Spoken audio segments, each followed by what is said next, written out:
Hello guys, कैसे हो सब लोग। चलो, बाकी का जो बचा टॉपिक है वो कंप्लीट करते हैं आज। That is depository. शुरू करा था है ना कल हम लोगों ने। कल शुरू करा था हम लोगों ने कौन सा, डिपॉजिटरी। तो डिपॉजिटरी खत्म करते हैं आज और खत्म करते हैं सारा का सारा तुम्हारा मेजर कंटेंट भी डिपॉजिटरी में बेटा। अभी तक हम लोग ये पढ़ के आए थे, हमारे जो शेयर्स हैं या हमारी जो सिक्योरिटीज़ हैं उसको कन्वर्ट किस में कर दिया गया है, इलेक्ट्रॉनिक मोड में। जो फिजिकल वाले थे उसको खत्म करके अब इलेक्ट्रॉनिक मोड में सारा ज़माना चला गया है। उसी तरीके से हमारे शेयर्स को भी कहाँ पे कन्वर्ट कर दिया गया है, इलेक्ट्रॉनिक मोड में। तो ये सारा काम कौन करके दे रहा था, डिपॉजिटरी। और डिपॉजिटरी ने अपने नीचे अपने बच्चों को रखा था, that is called depository participant. ठीक है, तो एक डीपी होता है जो डिपॉजिटरी पार्टिसिपेंट है। तो हम लोग डीपी के पास में जाके डिपॉजिटरी रिक्वेस्ट फॉर्म जमा करवाते हैं, डीमेट रिक्वेस्ट फॉर्म जमा करवाते हैं, जो कि डिपॉजिटरी के पास बाद में पहुंच जाता है। ठीक है, तो इस तरीके से सारा का सारा कंसेप्ट चलता है। डिपॉजिटरी होता है, फिर डिपॉजिटरी पार्टिसिपेंट होता है एक।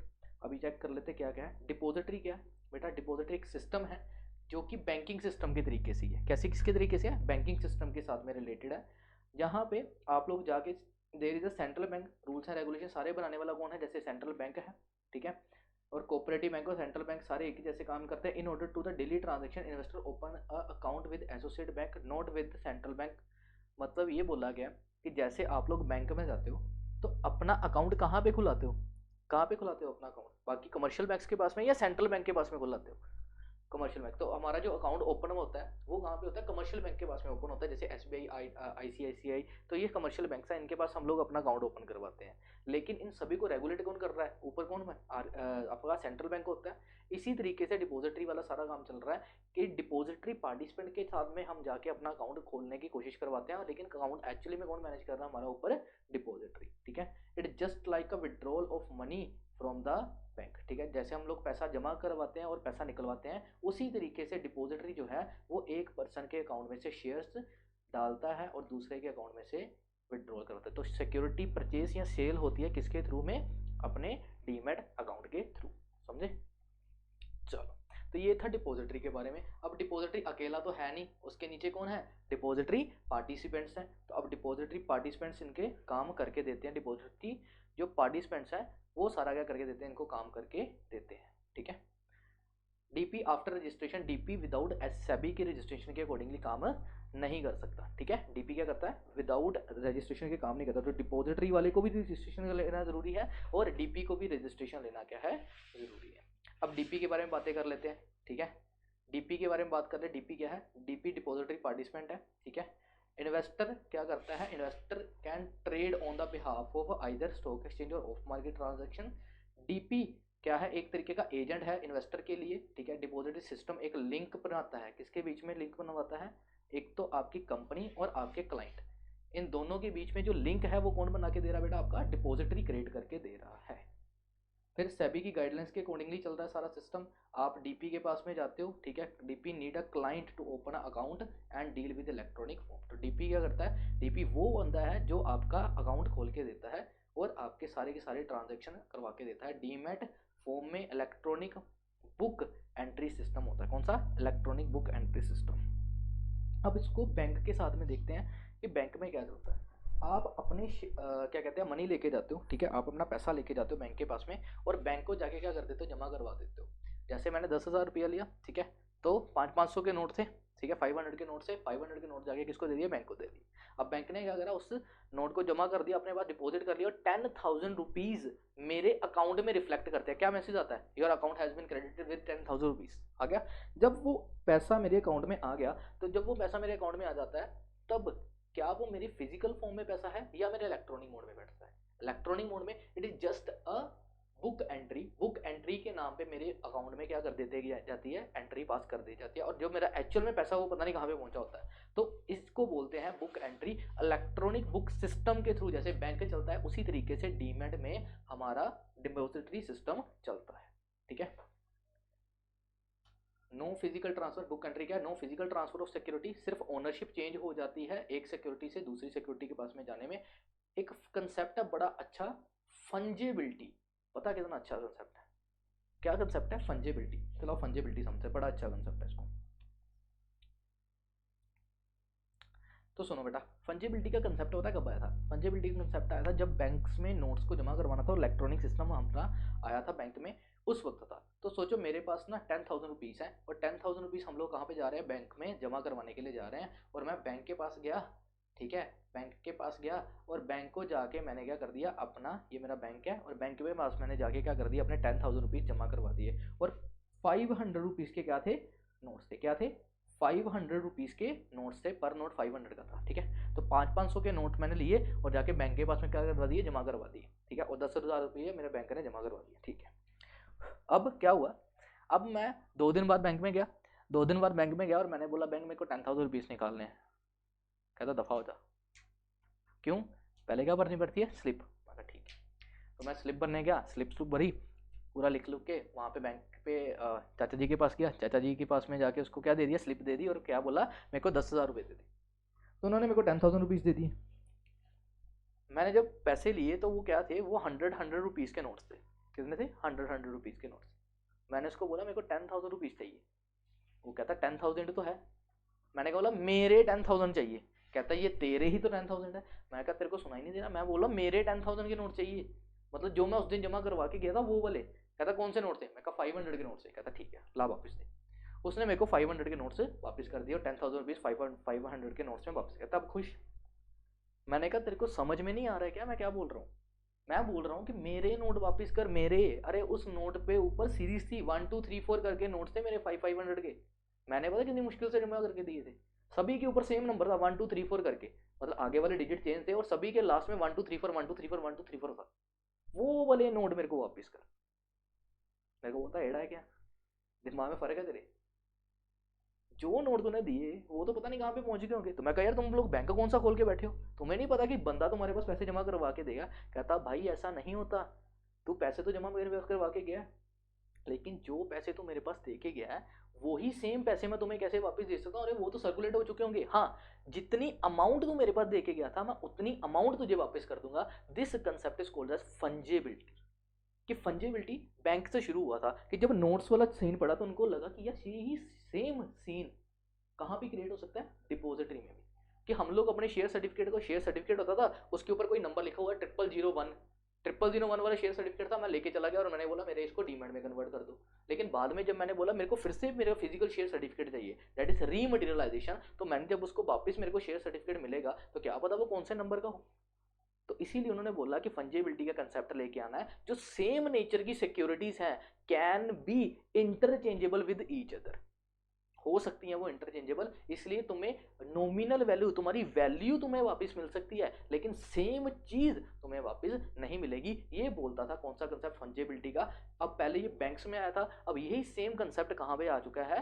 डिपॉजिटरी में। कि अगर आज आप अपने शेयर सर्टिफिकेट को कन्वर्ट करवा लेते हो डीमैट में, तो और तुम्हें इलेक्ट्रॉनिक शेयर्स मिल जाते हैं, जब तुम उस इलेक्ट्रॉनिक शेयर से फिर से वापस में अपना शेयर सर्टिफिकेट लोगे तो क्या पता उसका नंबर जो है शेयर सर्टिफिकेट का वो चेंज हो सकता है मे बी, लेकिन तुम्हें शेयर्स उतने ही मिलेंगे जितने तुम्हारे अकाउंट में होंगे। तो तुम्हारी वैल्यू उतनी ही रहेगी लेकिन नंबर चेंज हो सकता है। दैट इज फंजेबिलिटी, ठीक है।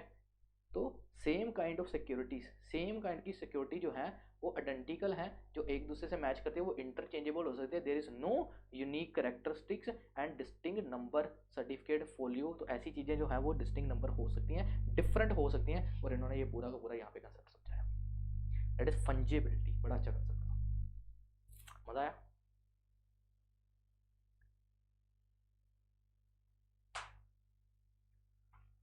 क्यों तंग करने लगे तुम लोग एक दूसरे को? चलो आगे बढ़ते हैं।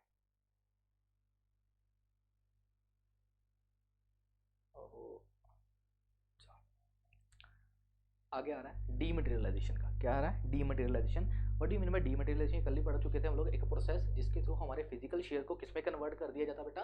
किसमें? किसमें? इलेक्ट्रॉनिक मोड में कन्वर्ट कर दिया जाता है। उसको क्या बोलते हो? Dematerialisation. Equal number of share आपके मिल जाएंगे, लेकिन क्या नंबर सेम होगा उसका? नंबर चेंज हो सकता है, लेकिन जितने अमाउंट है वो आपके, अगर मैंने 50,000 के शेयर्स दिए तो 50,000 के अमाउंट के शेयर्स मेरे को मिल जाएंगे, ठीक है। तो डीपी करके देता है ये सारा का सारा काम, याद है? कुछ नहीं होगा तुम लोगों का, सुधर जाओ। तुम लोग भी ऑनलाइन पढ़ने वाले ही हो, ऑनलाइन पढ़ा करो।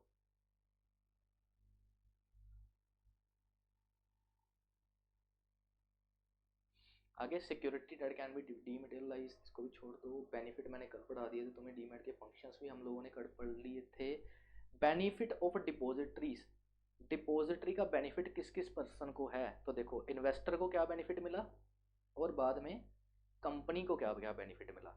कि अगर जब डीमेट का कंसेप्ट आया तो बेनिफिट किस किस को मिला, एक तो इन्वेस्टर को मिला और एक किसको मिला, कंपनी को मिला। ठीक है, तो एक तो उन्होंने बोला कि जब अब डीमेट का कंसेप्ट आया तो इन्वेस्टर को क्या क्या मिला, हम लोगों को क्या क्या मिला, तो हमें इलेक्ट्रॉनिक शेयर्स मिल गए। ठीक है, जिसमें एलिमिनेशन हुई थी, किस किस चीज़ की एलिमिनेशन हुई थी, बैड डिलीवरी। ठीक है, फिर वो क्या कहता था, मल्टीफेशन, डीफेस्ड, ऐसी चीज़ें जो सारी थी वो क्या हो गई थी, खत्म हो गई थी। ठीक है, फिर बैड डिलीवरी सारी एलिमिनेट हो गई थी। ठीक है, फिर उसके बाद में ट्रांसफ़र इजी हो गया, ट्रांसफ़र डीड बनाने की कोई भी ज़रूरत नहीं है अब। ठीक है, no need to wait for the share, एक ही झटके में तुम्हारे अकाउंट में शेयर्स निकल जाएंगे और तुम्हारे अकाउंट में शेयर्स आ जाएंगे। जितने रिस्क थे वो सारे के सारे खत्म हो गए, जैसे कि फ्रॉड का रिस्क है, लॉस का रिस्क है, कोई क्या कहते हैं थेफ्ट का रिस्क है, ऐसे रिस्क खत्म हो गए थे। ये सारे रिस्क क्या हो गए थे, खत्म हो गए थे। फिर डिपॉजिटरी मोड में हम लोग विद इन अ डे, एक दिन में सारा का सारा सेटलमेंट क्या कर देते कंप्लीट, मतलब कि T+2 डेज में सारी की सारी सेटलमेंट आपकी खत्म हो जाती है। लिक्विडिटी मेरे को ज़्यादा मिली, जब मर्जी शेयर्स बेचो, जब मर्जी शेयर्स खरीदो। फिर एक अकाउंट ओपन करना पड़ता है किसके साथ में, डीपी के साथ में बैठ के अकाउंट ओपन करना पड़ता है, कोई स्टैम्प ड्यूटी नहीं लगती है। तो ये इन्वेस्टर को क्या मिले थे, बेनिफिट मिले थे जब डिपॉजिटरी वाला सिस्टम आया था। इसी तरीके से कंपनी, कंपनी को क्या क्या फ़ायदा मिला, सुनो कंपनी को क्या क्या फ़ायदा मिला। डिपॉजिटरी सिस्टम आने से कंपनी का टाइम सेव हो गया, लोड्स ऑफ पेपर जो थे वो सारा का सारा काम अब कौन शुरू कर गया, डिपॉजिटरी।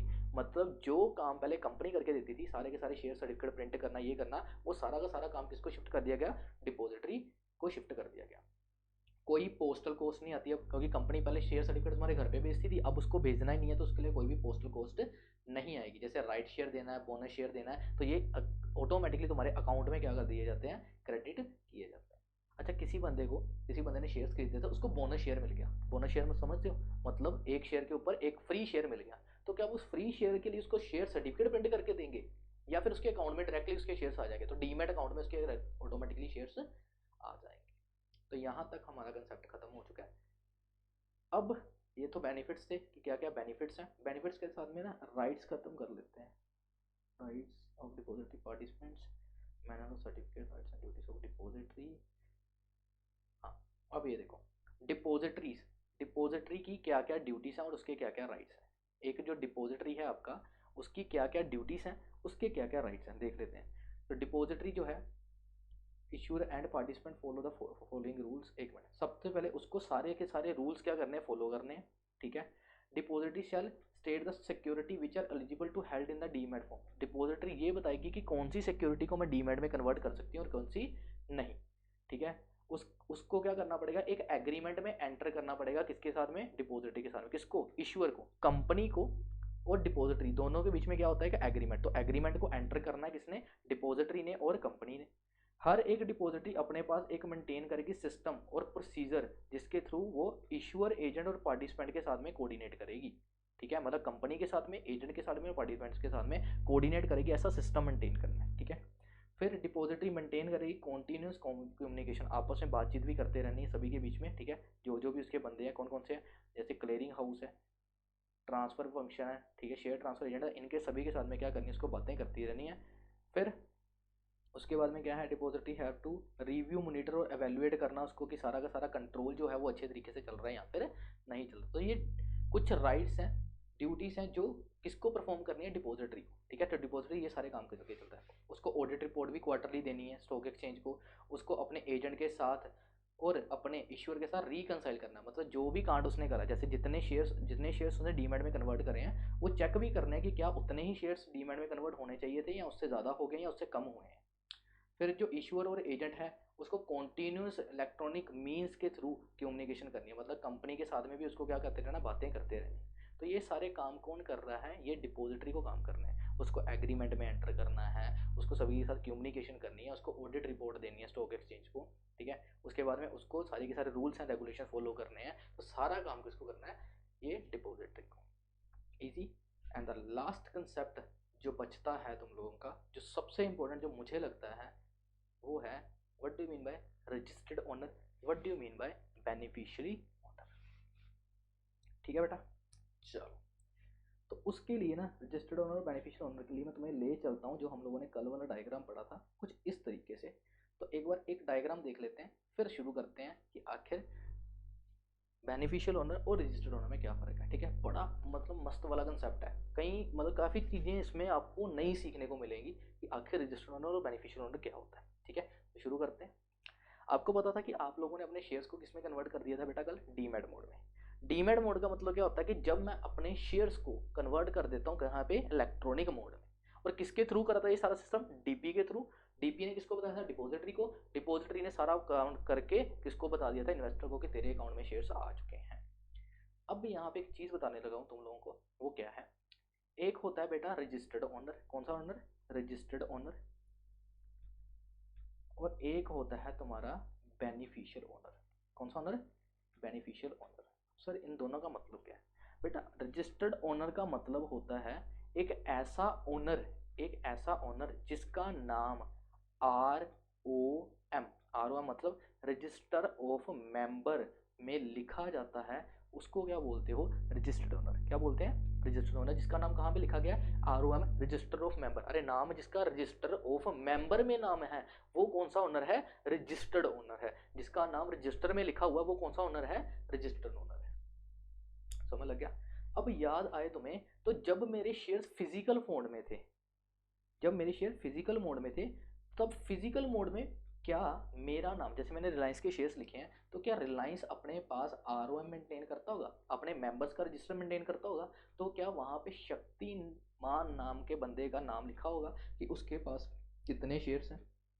लिखा होगा या नहीं लिखा होगा? बिल्कुल लिखा होगा। तो ये फिजिकल मोड में जब शेयर्स होते थे, तब उसका नाम कहाँ पे लिखा होता था? आर ओ एम में लिखा होता था। लेकिन जब इस बंदे ने, शक्तिमान ने, अपने शेयर्स किस में कन्वर्ट करवा दिए थे? डीमैट मोड में, तो आपको याद हो यहां से उसका नाम काट दिया गया था बेटा। यहां से उसका नाम क्या कर दिया गया था? काट दिया गया था। और किसका नाम लिख दिया गया था आरओएम में? डिपोजिटरी का। किसका नाम लिख दिया गया था? डिपोजिटरी का नाम किस पे लिख दिया था? आरओएम में कंपनी ने लिख दिया था। ये तो समझ आता है? ठीक है, तो ये कंपनी का आरओएम है और आरओएम में किसका नाम लिख दिया? डिपोजिटरी का। सर ये तो बड़ी दिक्कत होगी फिर तो, ये तो बड़ी दिक्कत होगी कि जब आप अपने शेयर को कन्वर्ट कर देते हो कहाँ पे?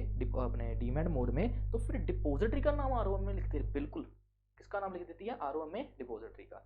और जो डिपॉजिटरी है अपनी, वो फिर एक नया आरओएम मेंटेन करती है, और उसमें किसका नाम लिखा जाता है? इन्वेस्टर का, मतलब शक्तिमान का नाम अब डिपॉजिटरी के पास लिखा जाता है। तो सर इसमें क्या फर्क पड़ेगा? बेटा बहुत फर्क पड़ता है। फर्क ये पड़ा कि जितने भी इस शेयर्स के ऊपर, जो भी रिलायंस के शेयर्स हैं जो शक्तिमान के पास थे, उन शेयर्स के ऊपर जितने भी बेनिफिट्स हैं, वो पता किसको मिलते हैं? लॉ में लिखा हुआ वो सारे बेनिफिट देंगे रजिस्टर्ड ओनर को। किसको बेनिफिट देंगे? सारे रजिस्टर्ड ओनर को। मतलब शक्तिमान के पास में पहले जितने शेयर्स थे, तो जितने शेयर्स के ऊपर डिविडेंड आएगा, उसके ऊपर राइट शेयर आएगा, बोनस शेयर आएगा, पहले तो सब कुछ किसको मिलना था? शक्तिमान को, क्योंकि वही रजिस्टर्ड ओनर था और वही एक्चुअल ओनर था। ठीक है, लेकिन जब उसने कन्वर्ट कर दिए अपने शेयर डीमैट मोड में, तो सर रजिस्टर्ड ओनर में किसका नाम आ गया हुआ है? डिपोजिटरी का। इसका मतलब कि लॉ के अकॉर्डिंगली अगर मैं चलूं, तो शक्तिमान को नहीं, डिपोजिटरी को क्या सारे बेनिफिट मिलेंगे? तो आंसर है हाँ, ये लॉ में लिखा हुआ था। लेकिन बाद में उन्होंने फिर बोला कि यार हम लोग नहीं डिपॉजिटरी वाला कंसेप्ट अपनाएंगे। अरे फायदा क्या होगा? मेरे शेयर्स हैं, उसके ऊपर के जो कुछ भी मिलेगा वो तो मेरा होना चाहिए ना। मैंने तो सिर्फ अपने शेयर को कन्वर्ट करवाया, और आप लोग बोल रहे हो कि रजिस्टर्ड ओनर वो बन गया, और रजिस्टर्ड ओनर के सारे बेनिफिट जो मिलते हैं वो तो रजिस्टर्ड ओनर को मिलते हैं। तो फिर वहां पे एक लोगों ने एक करेक्शन करी और बताया गया कि बेटा रजिस्टर्ड ओनर का मतलब होता है जिसका नाम आरओएम में लिखा है। और ये भी बात सही है कि जितने भी बेनिफिट्स हैं वो सारे के सारे बेनिफिट मिलते हैं रजिस्टर्ड ओनर को। लेकिन यहाँ पे एक नया कंसेप्ट, फिर रजिस्टर्ड ओनर के बाद में एक नया कंसेप्ट इंट्रोड्यूस किया, दैट इज बेनिफिशियल ओनर। क्या इंस्टीट्यूट किया? Beneficial owner. की माना कि रजिस्टर्ड ओनर को सारे बेनिफिट मिलते हैं, लेकिन इन केस ऑफ डिपॉजिटरी जो इन्वेस्टर है उसको क्या माना जाएगा? बेनिफिशियल ओनर माना जाएगा। और डिपॉजिटरी जितना भी रजिस्टर्ड ओनर बन के सारे के सारा राइट्स लेगा, उन सारे राइट्स को ट्रांसफर करना पड़ेगा compulsory to the beneficial owner. तो चाहे नाम आज डिपॉजिटरी का ही है, डिपॉजिटरी कलेक्ट तो करेगा, लेकिन कलेक्ट करने के बाद में वो अपने पास नहीं रखेगा, वो उसके ओरिजिनल ओनर बेनिफिशियल ओनर को क्या दे देगा? कंसेप्ट दे देगा। That is the concept of beneficial owner, जिसका बेनिफिट का राइट है, that is the beneficial owner. समझाया। तो एंड में क्या सही हो गया सब कुछ, तो अंत भला तो सब भला, वही चीज है कि वहां पे नाम रजिस्टर्ड ओनर में किसका आएगा, किसका नाम आएगा डिपॉजिटरी में, नाम रजिस्टर्ड ओनर का, किसका आएगा, डिपॉजिटरी का, लेकिन सारे बेनिफिट किसको मिलेंगे एंड में, beneficial owner. This is the concept of beneficial owner. अब यहाँ से तुम लोग एक बार रीड कर लोगे तो तुम्हें पता लग जाएगा कि हम लोगों ने जो भी पढ़ा है वो क्या है। तो इन्होंने बस घुमाया हुआ बस इस चीज को, जो मैंने पढ़ाया उस तरीके से पढ़ोगे तो अच्छे से आपका कंप्लीट हो जाएगा। And this complete our entire chapter. अच्छा लगा हो तो क्या करना है तुम लोगों को पता है, ठीक है।